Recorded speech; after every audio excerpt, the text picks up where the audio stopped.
In 1978, Honda set out to build the world's fastest and most sophisticated motorcycle.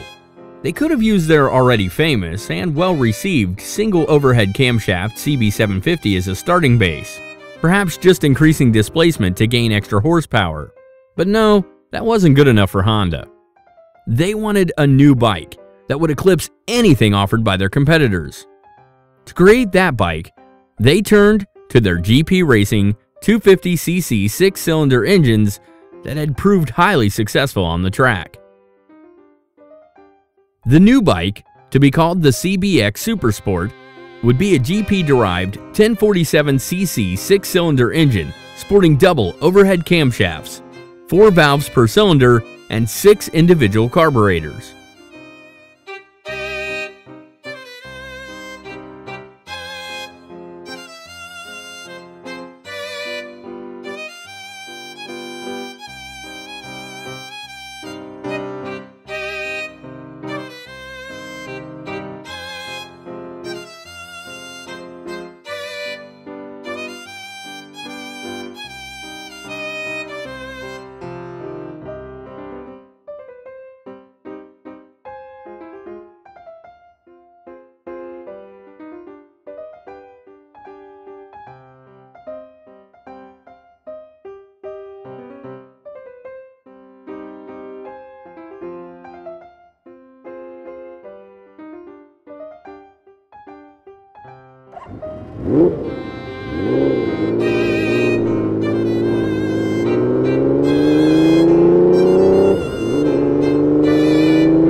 Honda was determined to make the CBX as light as possible. To that end, they machined hollow camshafts and used magnesium for many of the external engine covers. Even the handlebars were fashioned from aluminum rather than steel. By mounting the alternator behind the engine block, Honda was able to keep the width of the new engine to within 20 millimeters of the CB750 4-cylinder engine, and the final weight proved to be less than rival Kawasaki's larger capacity 4-cylinder bike.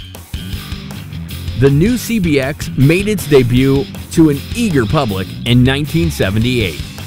Its capabilities were stunning. The new engine's 103 horsepower yielded a quarter-mile time of 11.4 seconds and could attain a top speed of 136 miles per hour. The CBX did most definitely claim the title of fastest production motorbike available. Acceleration from a standstill is brisk, even at low RPMs. But then, when the tack needle hits about 6,000 RPMs, all hell breaks loose, and the rider feels like he's been strapped to a rocket ship all the way to the 9,500 RPM red line.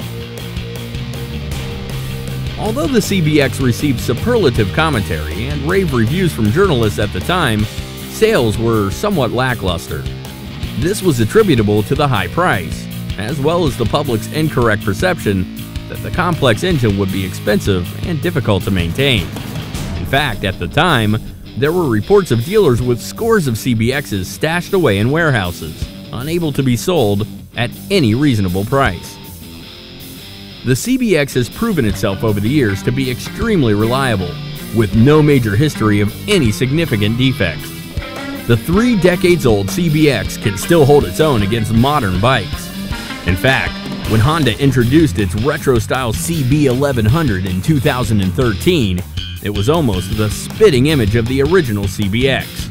But sadly, even after 35 years of development, the new bike's engine produces a mere 80% of the horsepower of the original model.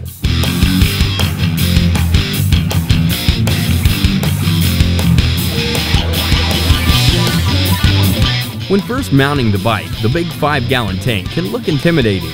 But then, once a rider is settled in, he realizes that the tank was designed to exactly conform to the shape of the rider's legs. from crotch to knee.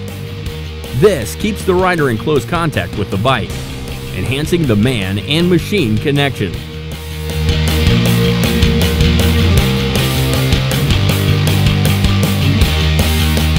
No, the CBX doesn't have fuel injection, or ABS braking, or electronic ignition, or heated hand grips, or automatic canceling turn signals.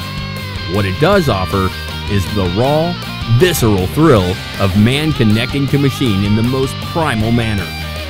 The sounds, the acceleration, and the responsiveness of the engine are unequaled by any other bike on the road.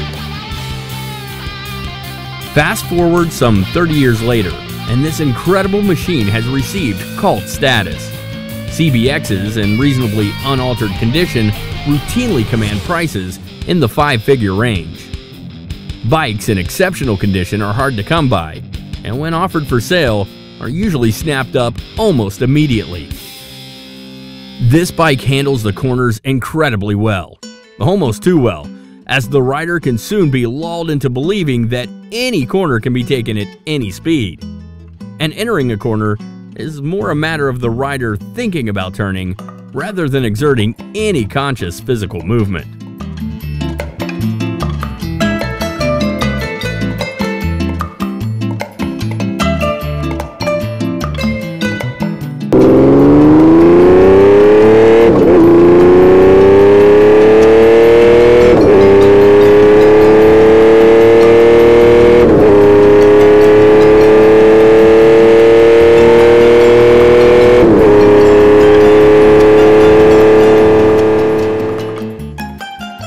In 1978, Honda set out to build the world's fastest and most technically advanced motorcycle.